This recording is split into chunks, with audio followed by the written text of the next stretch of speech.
We are those guys. You see these guys over there? Well, what about, don't forget those guys. I'm Alex Hardy, joined as always, Nick Ferguson, former 10-year NFL safety and the National Football League. He is itching to get to you on his Denver Broncos because he suited up. He made sure that they disposed of those Kansas City Chiefs. We'll get there momentarily. But first, Sunday Night Football, we're coming off the Detroit Lions falling to those pesky Philadelphia Eagles. That final score 16-9. Nick Ferguson, what is going on, my man? Week 11 almost in the books here. Well, yeah, week 11 is almost in the books. And as it pertains to the Eagles and the Detroit Lions, the Eagles continue to soar, finding ways to win games. And I know it looks a lot different than it looked last season, but the only thing that matters, as they say, is the fact that you got the dub. Well, I can think of this as one of two ways. Let's start with the Jared Goff situation here. Those allegations that, California guys can't deal with the environment and the harsh weather. You really couldn't prove that wrong today. And here I am complaining about rain in Southern California all weekend. Jared Goff had one of his worst performances playing in the cold, playing in the at the Lincoln Financial field there in Philadelphia. I don't know why I'm going full government on the Eagles Stadium. I think it was a sub 40% completion percentage, the worst of his career. And this Lions offense, just 9 offensive possessions, 5 of them resulting in a turnover on downs. This Eagles defense, again, they've allowed 2 touchdowns to the Lions and the Packers in their past 2 games.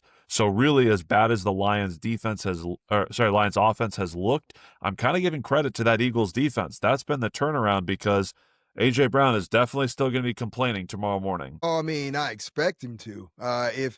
If he didn't complain, I would question what type of receiver are you? Because I know most teams don't want their receivers to complain because they say, well, that's not conforming to the team structure. But when you know that you are capable of helping your team in a magnitude of different ways, you want the ball, man. Look, it'd be not for a lack of trying. It's just his longest completion, I think 7 catches. He had 12 yards from Jalen Hurts this evening. Well, wouldn't you be upset too if you know that you are a perennial Pro Bowl type of player, but you're not putting up perennial Pro Bowl type of stats? Look, I experienced it here in Denver with Jerry Jeudy when he watched Justin Jefferson, he watched Jamar Chase, all those guys eat as wide receivers, but he wasn't involved in the Sean Payton's offense, and he took that to heart. I can totally understand. I'm. This is why I'm not an offensive player and I play defense because, I eat what I kill. So I chase guys for a living and I'm not really dependent on other positions to kind of help me out. But the Eagles get the win. And here's what we're seeing, Alex. When we look around the league, we're seeing more of a low scoring game. Like at the beginning of the season, there were a couple of teams here and there where we saw high scoring games. But now we're starting getting into the back half of the season where now you're playing more divisional matchup guys who you're going to face potentially in the playoffs, and you got to put your best foot forward. So we're seeing now smaller scores where those point totals are under 30 points. Well, you want to tell me about the kind of Vic Fangio defense that forces the Lions to do that and those low point totals, those dink and dunks? I think Jared Goff maybe only had like 15 passes beyond the line of scrimmage tonight. Well, yeah, I mean, that's kind of the nature of what Vic Fangio does from a defensive standpoint.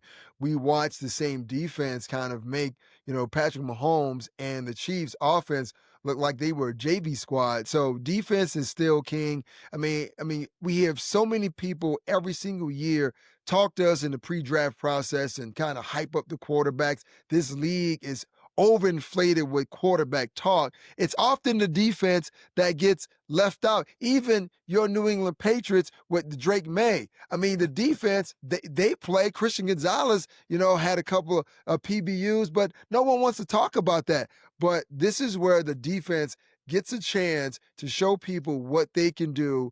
And defense, regardless of what they tell us, still wins championships. Now, I would talk about the outlook for the NFC East after that Eagles victory. However, the Dallas Cowboys, 3-5-1, sit in second place. So let's go with the Lions' loss here. 6-4 knocks them out of first place in the North. They're now in third, considering what we saw the Chicago Bears do 19-17 over the Minnesota Vikings. Just an ugly performance from J.J. McCarthy. You want to talk about quarterback play? Maybe don't watch this game. Caleb Williams, meanwhile, maintaining the ship while Kyle Monangai finds the end zone. Look, overall balance, and this Chicago's Bear defense has been leading the charge, much like we had with Philadelphia. I think they have the best turnover margin in the NFL. Kevin Byard, an NFL-leading 5th interception on this one. McCarthy's back-to-back picks, just absolute backbreakers. But I do think that, look, Chicago at 7-3, leading the NFC North in a total surprise as far as I'm concerned, but they seem to be, their defensive unit, looking much better than what we've seen from the Lions offense as of the last few weeks or so. Are they really in the driver's seat until these two teams meet each other? Oh, I don't know. How about week 18, final week of the season, Nick? We could be looking at the NFC North at stake. Yeah, of course they're in the driver's seat, and I don't know about you, I would rather be behind the wheel than in the passenger seat or in the back seat. And this is where the Bears find themselves. And think about this: when was the last time we've seen the Bears in a position where, can we say at this point, they pretty much control their own destiny as long as, one, they stay healthy and they go out there and they win some of these ugly games. And Yeah. once again, we have entered the part of the football season where that is something that we're going to be saying a lot. Look at the ugly wins. That game was terrible. Like, think about the Monday Night Football game that the Packers just played against the Eagles. How ugly was that of a game? And I don't know about you. I know you a guy that maybe likes scoring the points, but with me being a defensive guy, I was okay with the baseball type of score. I love Yeah. those types of games because these are the types of games that you're going to need to win to even put yourself in playoff position. But more importantly, Alex, these are the type of games you're going to need to win to move forward if you're trying to book your flight to Santa Clara Stadium in San Francisco. Well, they do have the Niners coming up as well. It's kind of a brutal schedule. Meanwhile, the Lions get the friendly confines of home and have some more dome games, which will help out our guy, Jared Goff. But it was funny. You mentioned, when was the last time the Chicago Bears were in this kind of position in the driver's seat in the NFC North? And immediately I'm going to myself, come on, Nick, you know better. That Matt Nagy year wasn't that long ago. 18, 20, like, the double doink was, Yeah. nearly a decade ago at this point. So it has been long missed for Bear fans. And look, the ability to run the football with DeAndre Swift and Kyle Monangai, I believe they had 39 rushes as an offense compared to just 32 pass attempts. That is sweet music to Nick Ferguson's ears with a balanced offense like that. And look, they let Minnesota back into this game, but they were able to shut the door. They got the go-ahead. They got the go-ahead field goal based on the kick return that set them up in advantageous field position. That's 3 phases to me. So look, we haven't done a lot of Bears talk for this pod. Not a lot of love for Chicago, but look, you rattle off these kinds of wins. They now have 7 of their last 8, Nick, after that 0-2 start. Again, getting blown out by 31 points the last time they faced Detroit. We're talking about a completely different scenario there in the North. And that's in part, Green Bay gets the job done against the Giants, just barely, but the NFC as a whole just completely wide open. You see me just pushing your Broncos further and further back in this pod as much as I can. I thought the Tampa Bay Buccaneers had the NFC South pretty much wrapped up. They opened up 5-1. Here they sit 6-4, going 3 quarters against the Buffalo Bills and then realizing, oh no, we got to defend Josh Allen for 4 quarters, 60 minutes. He just went Super Saiyan. He was incredible. Three touchdowns in the air, 3 on the ground. This Buffalo offense is back on track, scoring 40 again, which they haven't done since Carolina nearly a month ago. Well, I would just kind of put my brakes on the fact of saying that the Bills are they bounce back. They're back to who they were. No, we need more of a sample size in order to determine Well, that. please enlighten me, because 44 points is great. I understand it's just the second time they've done it. Josh Allen was an MVP because he had, 6 touchdowns against the Rams in a loss last year. But I'd stand to reason that this is one of the better wins that they've had against the Tampa Bay Buccaneers. Well, probably one of the better wins they've had against the Buccaneers. But remember, this is a team that's coming off a loss to the Miami Dolphins that I don't believe Yeah, anyone saw that right. coming. So they wanted to take out that anger and that frustration on the Buccaneers. But also keep this in mind, Alex. We're talking about a Buccaneers team that's depleted from a wide receiver Yep, standpoint. So yep. did this Buccaneer team go in to give the Bills their best shot? No, they did not, but you play the teams that you need to play. And this is why I'm saying, hey, listen, after a couple of losses with the Bills, they need to get back to showing they are truly a for real team and they're just not a regular season team because they need to prove that they are a postseason team, something they haven't done over the past couple of years. I feel you, Nick. Week 11, Buffalo Bills, you're just hitting the snooze button because we've seen it before. We don't have to spend too much time on it. I did bring up the perspective of the NFC South because Carolina now, just a half game back, which is a great story. They're 6-5. It's, I think, the latest they've had a winning record going back. Oh gosh, it's been quite a while, maybe since the Cam Newton years, Yeah. and it's a really good story because Rico Dowdle continues to be the point of attack on that offense, and Bryce Young. I mean, that fourth quarter, they go the length of the field. I think what was it? They were trailing the Falcons. It's beyond the 2-minute warning, and they've got. I have to pull up the play-by-play because it was such an impressive. Yeah, the 9 play 65-yard drive that takes a minute and a half. So we're beyond the 2-minute warning, and it's 3rd and 4. They're trailing the Falcons, and Bryce Young just completes 3 consecutive passes. Dowdle steps out of bounds, initially ruled a touchdown. You thought that was it right there. So after those 3 completions, he sets up Teteroa McMillan his second touchdown to go ahead. Falcons tie it up, and then the Panthers take over in overtime. I've just been really impressed with their commitment to the running game. However, Rico Dowdle doesn't really get the quite. Atlanta's prepared for him, let's say. Bryce Young has to drop back 45 times, 31 completions, career high 448 yards, 3 tutties. It's just been really impressive seeing Bryce Young step up when needed. It hasn't been often, but again, much like the Bills conversation, it's a blip. You need more of a sample size, but maybe Carolina is finally putting the pieces together. They can win football games without Rico Dowdle being the only reason that they can move the ball on offense. Well, I was really happy with what I was seeing from the Carolina Panthers, I guess, so far this season, because when we think about Bryce Young, how he was being written off, and the fact that, well, he is not an NFL type quarterback, he's a small guy. But to see that, hey, listen, he just kept his head down, he just continued to work. And the Carolina Panthers organization with Dave Canellis at the helm showed as though they got a lot of faith and confidence in it because it looked like a point earlier in the season that the Red Rifle, Andy Dalton, was going to eventually take over this team. But now it seems as though with the way that he's playing right now, and he was dropping a couple of dimes in that game against the Falcons, and Rico Dowdle, having him as your running back, that changes so much for Bryce Young, where he doesn't have to feel as though he has all the pressure on him, and he has to go out there and just throw for a godly amount of numbers. But now it's Uh-huh. somewhat of a balanced attack. He can play calm, he can play reserve, and then take the shot. So it's going to make things very interesting. But I will be remiss if I didn't say this. Well, think about the fact of like when we think about Matt Rule when he was there, and he Yeah. had both Sam Darnold and Baker Mayfield, and neither of those guys were playing how Bryce Young is playing right now. So it is very interesting.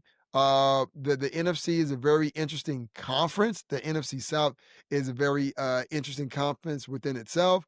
So could we say that this conference, excuse me, this division could Yep. come down to which quarterback plays the best between Bryce Young and Baker Mayfield? 12 career wins for Bryce Young. Guess how many of them have ended with a fourth quarter or overtime game-winning drive, Nick? I would say what, two? 10. 10 of his 12 10. career wins. Wow. Carolina constantly putting him in a position to have the ball last and score. And again, 12 wins in his third NFL season, including time getting benched by Andy Dalton. Not great. However, as I said, when they need him to step up, he is certainly capable of doing it. Yeah. We'll round out the NFC. We got to hit the West. I mean, we were just pumped for the Seahawks and the Rams. And I think the difference in this one, 4 red zone trips for the Rams, 3 touchdowns, 3 red zone trips for the Seahawks, 3 field goals. Yeah, you know what? I was really intrigued by this particular matchup because both teams run a similar offense with Clint Kubiak as OC for the Seattle Seahawks, and you have Sean McVay for the Rams, and then you talk about both of these quarterbacks. They both had their challenges, both physically and from a production Yeah. standpoint all season long. And I was like, okay, well, here's where the rubber meets the road. One of these teams is going to separate themselves as being a contender. The other is going to separate himself as far as being a pretender. And, the Rams came out and they really proved as though they are contenders. They are pushing Yeah. the envelope once again with Puka Nacua and Devontae Adams. They have a great coaching staff, great running game, and I was interested to see how Sam Darnold was going to perform, especially after really putting up so many points against Washington. And we know that Washington Commanders have their deficiencies both on offense and defense. But what can you do, or what will you do against another team that has Right. either equal coaching and equal footing as far as personnel? And we saw exactly how that panned out. I mean, 4 picks, the Rams, played clean enough, but the 4 picks, on top of just settling for those field goals, pretty much just everything. Like the Rams came out, and after scoring 14 points, it seemed like it was absolutely insurmountable. And it was funny. I happened to be driving around listening to the Rams radio broadcast. They go into halftime. Stafford has completions to 7 different receivers. Mhm. And it wasn't until later in the second half that Puka's the only one that separates. He ends up with 7, I believe. Devontae had a beautiful back shoulder, 1 catch, 1 yard, 1 touchdown. That's his day. So they go jumbo against Seattle. They get 3 tight ends involved, and they ran the ball when they could, but obviously having to rely on Matthew Stafford's arm to get them ahead. Just 8-2 is legit. Seattle at 7-3. A potential injury to Gray Zabel, the rookie guard who had been outstanding for them, could in fact be a backbreaker. Like we saw Sam take a ton of pressure, didn't allow the sack, but was forced into some real bad throws. A couple drops as well, but Seattle being, tried to commit to the run, didn't quite get the production they were looking for. Although shout out Kenneth Walker, finally getting something done. 16 carries, 67 yards, and a tutty. Again, 2 points in a 21-19 game, but there was a lot more separation between these teams atop the NFC West. And to round out the division, how about Brock Purdy coming back? 44 points, I believe it was, that your Niners had against Arizona. The final score was 41-22, and Jacoby Brissett in a loss, out here playing point guard, 47 of 57 for 452 yards, Mm. Nick. Yeah, that's a lot of passing attempts. But remember, there was a conversation a couple of weeks ago. I know on social media, and yeah, that's a great place to kind of get your conversations for the week. But Everyone's allowed a platform. It's the best possible thing for everybody.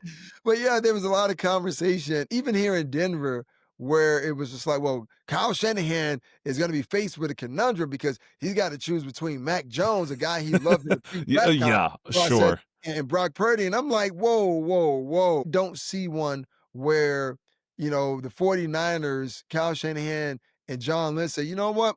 We're going to go with Mac Jones over the guy who was Mr. Relevant, who, oh, by the way, took us to a Super Bowl, and we were a couple of plays from beating the Kansas City Chiefs.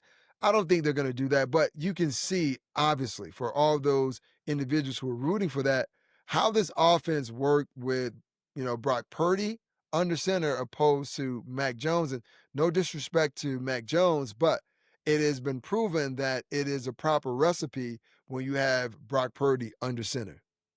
Yep. The Cardinals, as depleted as they were with essentially no running backs. I mean, again, this isn't Bam Knight or Amari DiMercado or Erasure, Right. but no Marvin Harrison Jr. The balls were funneled to Michael Wilson and Trey McBride, which is what they should be doing. And Mhm. look, the Niners are just efficient. They're taking advantage of, short field scenarios like, the opening drive of the game. Like they get down to the 1 yard line, on the opening kick, and it just, Yeah. you go from there. They just never really looked back, building up the lead in the second half, because it's a 2 possession game, and then they just storm ahead. So, look, we've got the top of the NFC right now, 8-2 Rams, 7-3 Seahawks, 7-4 San Francisco 49ers. And then there's the Cardinals at 3-7. But Yeah. that clearly looks like the division to beat, the NFC West. And you could say the same in the AFC West, Nick Ferguson. We'll switch things to the AFC now. And your Denver Broncos, again, they've got these 1-score wins. They just pull it out. It doesn't matter if it's Vegas. It doesn't, whoever their opponent is, they're going to escape with some kind of late kick. But hey, they are the second team that hits 9-2 for the amount of love that we gave the New England Patriots, despite me Yeah. separately. I will allow you to do the same for your Denver Broncos.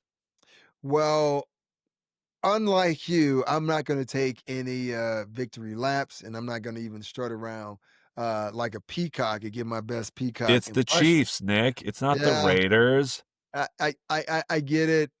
This was something that the organization really needed.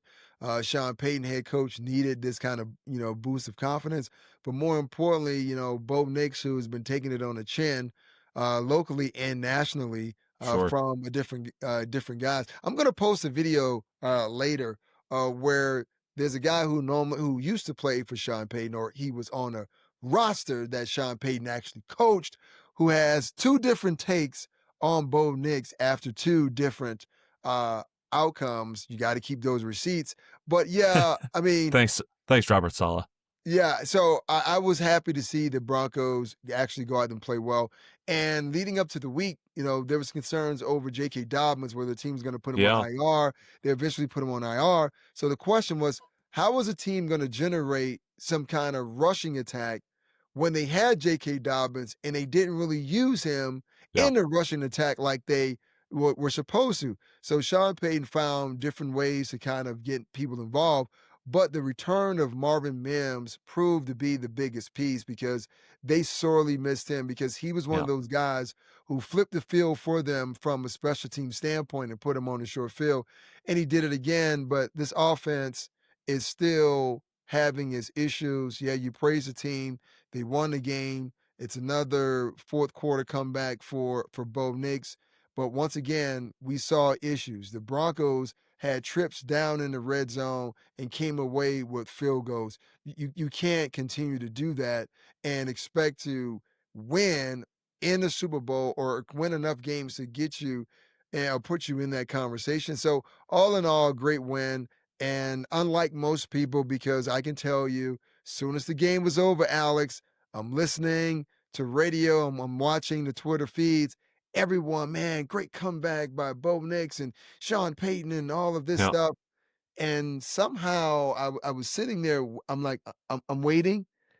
Someone's gonna say something and someone's gonna mention it, and it never came. And what I'm talking about is the validation of this defense and how they continue to allow the offense to stay in the game so they can have these fourth quarter comebacks. Well, an 8-game winning streak. They are, I think, what, perfect against, well, no, they still have a lot of the division ahead of them. They still have all the other division games. Yeah, They've played 3, they've got 3 to go. The Chiefs, meanwhile, sit 5-5, and I thought the schedule was fascinating. And it's not just to gloss over Denver. I mean, they're going to take the week off before they go to our nation's capital, or really, the state of Virginia, yeah, to take on the Commanders. But the Chiefs host the Colts. They go to Dallas. They host the Texans. They host the Chargers at the Titans, and then they get Broncos Raiders to wrap things up. Sitting 5-5. I mean, they are in a hole for the division that they have not lost in nearly a decade. And look, if it weren't for the LA Chargers imploding, and we'll get there in just a moment, they'd look like they'd have no shot at a playoff spot. But I think they're in a good spot. Obviously, they've got the Denver game, but they have 3 games against teams that have 3 wins apiece or less. So I'm a lot more comfortable, and it's not just the fact that, oh, it's Kansas City. They still haven't figured out how to throw a deep ball in 3 years. And I just think that they play the schedule ahead of them, and they've had the harder piece of it first, but they need to be able to win those one-score games, right? 12-0 a year ago, 0-5 this time around. So they're missing a running game. They can't throw the deep ball consistently. And that's, look, you want to talk sample size, that's 3 years of this at this point. So I want to, I want to make fun of somebody that was on top for a really long time. I don't understand the perspective of doing that during the Patriots dynasty, but now that the Chiefs are down there, let's make sure we do Uh, that to them. I just don't really know how it really plays out the rest of the way. Just feeling a little optimistic just based on that head coach, that quarterback, and that defense. Well, I mean, everyone will try to kick the Kansas City Chiefs while they're down. Now, obviously, with being 5-5, the chances of them winning the AFC West and regaining their crown, to me, I think that ship has sailed. Right Yeah, now, I think Andy Reid is telling his team, "Look, we didn't get blowed out. We didn't blow them out. There still are some things that we need to correct." And when you look at, Patrick Mahomes, there was about 3, 4 explosive plays that he didn't connect on yeah. that would have definitely changed the game. So in their mind, they're still in the mix. So for them, it's about getting in. They have to fight to get in because now they would have lost to the Denver Broncos, the Jacksonville Jaguars, and the Buffalo Bills all. Oh, I'm sorry, I almost forgot one. And the LA Chargers, right? Which is in their conference, and Yeah. most of those teams are within their division. And this is a place that Kansas City hasn't been in years. So it's kind of new to them and their fan base, and they're kind of shocked, like, oh my God, this can't be happening to us. And it's like, oh yes, every dog has his day, and the sun is shining on your ass right now. Well, they sit the 9 seed, so they're just 3 spots out. I mean, or 2 spots out, right? We go 7 teams now, with the Chargers and the Jaguars ahead of them, and that's because a 35-6 drubbing will round out the AFC West.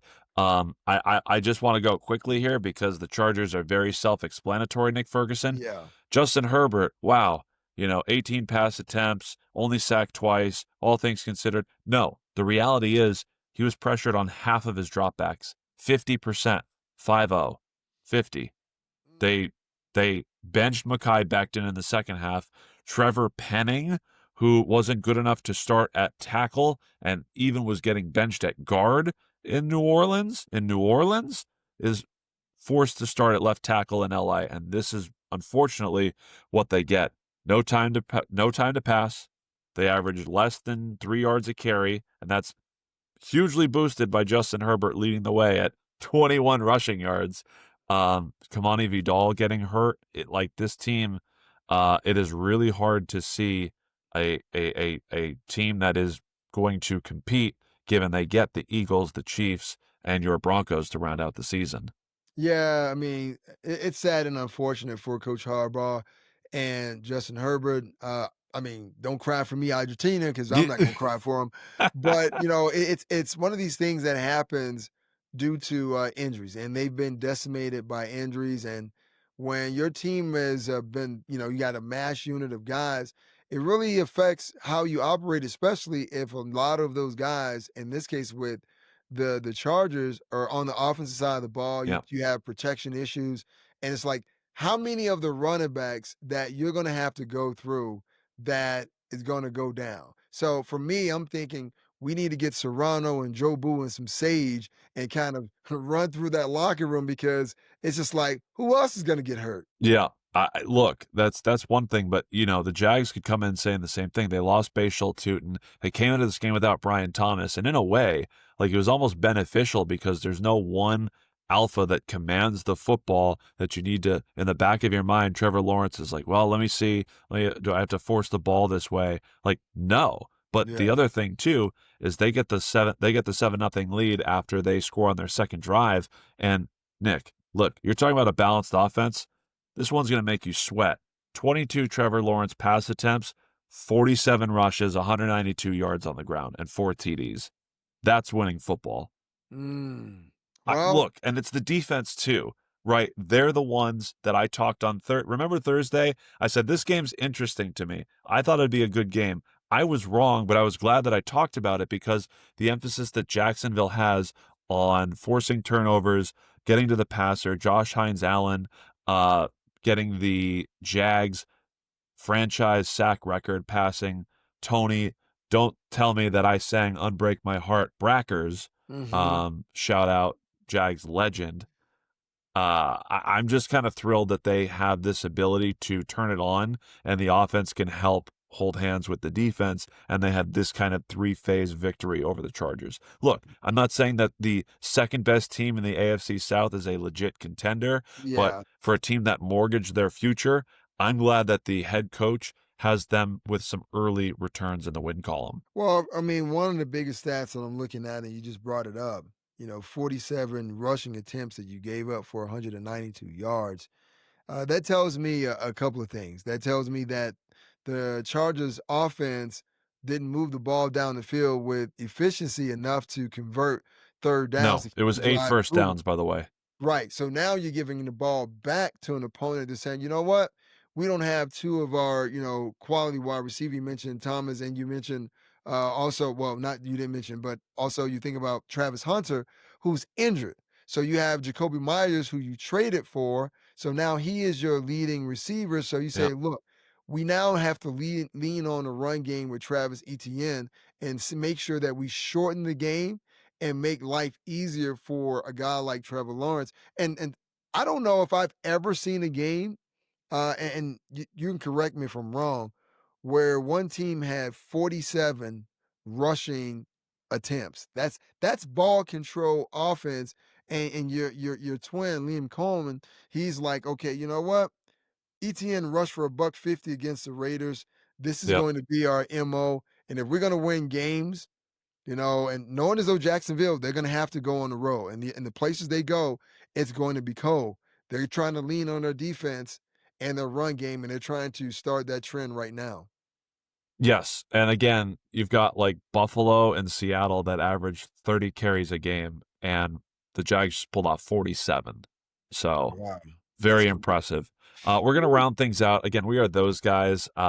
Make sure you grab us on YouTube if you want to see the video, Apple Podcasts, wherever you get your podcasts. We're going to round things up quickly with the AFC North because it's a big jumbled mess now, but Pittsburgh taking care of business against Cincinnati. Fool me once, AFC North. You go back-to-back opening drives with the 40-year-old Joe Flacco and the 42-year-old Aaron Rodgers scoring touchdowns, and I'm thinking, oh, man, we're going to have a high scoring game here. They don't score again. We don't see another touchdown until the fourth quarter, but Pittsburgh pulls away despite injuries to Aaron Rodgers, injuries to Jalen Warren, and Jalen Ramsey getting kicked out of the game. Jamar Chase says he didn't spit. We got it on tape. That guy spit at Jalen Ramsey. And then meanwhile, the Baltimore Ravens win in spite of Shador Sanders making his NFL debut. Where do you want to start in the AFC North, Nick Ferguson? Well, I'll start with the Pittsburgh Steelers and the Cincinnati Bengals because remember, these two teams face each other on the Thursday night game, and it Yeah. was a hell of a game, and Cincinnati was able to kind of, pull it out. Yeah. But when you think about this Pittsburgh team and these two quarterbacks playing against one another, uh, obviously you got to think, okay, how long can you actually do this if you are Mike Tomlin and knowing as though Aaron Rodgers seemed to have somewhat of a wrist injury. I Yep. think that's what Wrist they're calling. fracture, I think is the word. Okay, so now you're saying, okay, well, is that season-ending wrist fracture? And if so, then Mason Rudolph would come in, and I, I don't know if I really trust Mason Rudolph to be the quarterback to How much lead us. worse could it honestly be? Like the Jalen Warren is a bigger one for me because if they lose one of their best weapons running the football, that's what Pittsburgh wants to do. They want, Kyle Duggar going with that pick six, and they want the offense to just not turn the football over. So Mason Rudolph is great, having been in that organization, asked to start before, he can do it again, but who cares? If they can't run the football because they don't have their best rusher and their best pass catching back, like that's the bigger indictment on that Steelers team. Well, once again, the Steelers have been known to do two things and two things well over their team's history: play great defense, run the ball. So this will now only put more pressure on their defense to elevate their level of play. So now you not only have to get stops if you're the Yeah. Pittsburgh defense, now we need you to get turnovers, and to add insult to injury, we need you to score as well. Can you do that for us? Can you do that for us? Yeah. Yes. Uh, well, again, they go to Chicago, and then sure enough, they get 2 weeks after that the Baltimore Ravens, who get the win over the Browns. Defensive Player of the Year is over. It's Myles Garrett putting up these kinds of numbers for a team that is forced to be out there on the defense constantly. Dylan Gabriel suffers a concussion. I mentioned Shador Sanders comes in. Shout out your guy. I was having a grand old time when you mentioned Jerry Jeudy Yeah. with his time with the Denver Broncos. That 3rd and 10 uh, out of nowhere. I mean, shout out Shador Sanders, way to throw that ball into traffic, and then Jerry Jeudy bailing your ass out. Love to see that. Love to see it. But again, given the NFL's current concussion protocol, we'll see Shador Sanders play. I don't, there's a reason why Kevin Stefanski, who is competing for his job, has not put Shador Sanders out there unless 3 other quarterbacks got out of the way. You know, the only other option is to guarantee 100 million, 200 million, 400 million to Deshaun Watson if he were to play and get hurt. So, like as far as playing within structure and not putting too much on your depleted offensive line, if the Browns offense is willing to give up 2 or 3 drives a game because Shador Sanders runs 15 yards behind him in the pocket and gets sacked, then so be it. I'm excited to see some big plays, which he is certainly capable of. Just needs to have everything go right. All the switches flipped. It's a National Football League program, even though it's Cleveland. Can you tell I'm not very optimistic, but I'm just kind of initialing, dotting my name next to his big play ability, just in case 1 or 2 of those happen between now and whenever he finds the bench again before the end of the year. Well, the fact that Kevin Stefanski was non-committal says a lot. And I mean, once again, it doesn't make a difference, to be totally honest and fair, who's the quarterback for the Cleveland Browns, whether it's Yeah. Shador, whether it's Dylan Gabriel. They really don't stand a chance because for me, the organization hasn't done the right thing by their quarterbacks and personnel in the past. I mean, did I really think that they were gonna do it this year? I hoped, but we're seeing as though this organization, they're used to one thing, and it's losing. And that's what they say, bad teams find Yeah. ways to lose games. And it's unfortunate that either of these young quarterbacks find themselves in this situation because they're gonna struggle. I mean, you just mentioned, Shador Sanders retreating, they're trying to lose yards to gain yards, but who's he throwing to? Can any guys get open? What's the pressure rate that either he or Dylan Gabriel is going to be under, man? So at this point, it's like, nah, I don't want to play because I may get hurt because you guys are not doing the right thing. And then people say all these negative things about me, but I know Shador wants to play. And I don't know who next week's opponent is. I hope he gets an opportunity. And hopefully the offensive coordinator, Kevin Stefanski, I'm talking to you, that he does something to help his young quarterback out. He is Nick Ferguson. I'm Alex Hardy. We've got one game tomorrow night. We've got the Dallas Cowboys, the Las Vegas Raiders. Look, as far as this game is concerned, the Raiders have never been given more points from the Vegas guys. 23.5 points they're projected. The top over-under on week 11, 50.5 points. Nick, I want to see 155 points. Neither of these defenses really impressed me. These guys are all auditioning for their next job. With the exception of a Quinnen Williams. Like, we'll see how that debut goes for Dallas if they can plug up that Raiders front and Ashton Genty trying to get his work in. I'm looking for points. I don't know what you're looking for in Monday Night Football, Nick, but I have to believe that at this point, given the continuity on that team, plus the injection of a Quinnen Williams, I think Dallas has the edge in this one. I think it's safe to say that Dallas does, even though both of these teams right now defensively are at the bottom statistically. I'm going to lean more towards Dallas defense. playing better or having better production, even though they're going to have to make sure they know where Brock Bowers is located. But looking at the arsenal of weapons that Dak Prescott has, I mean, he's not, I'll say this. I don't see or foresee the Dallas Cowboys offense producing like the Broncos did last week on Thursday night. I think we're going to see more points on behalf of the Dallas Cowboys offense. On behalf of Nick Ferguson, I mean, our defensive guy is pushing for points, so I'm into it. I'm Alex Hardy. You can find those guys, YouTube, Apple Podcasts, wherever you get your podcasts. We'll be back for Week 12, plus a recap of what we just saw is today, but we want to make sure we highlight Monday Night Football, plus what to look for in Week 12. Nick, you get to kick your feet up, at least for your Denver Broncos, so we'll really get in depth on some of the other teams. So until next time, Nick Ferguson, what do you have to say to the people? Make sure you get your required 8 hours of sleep. All right, I got to go. I got to start now. Starting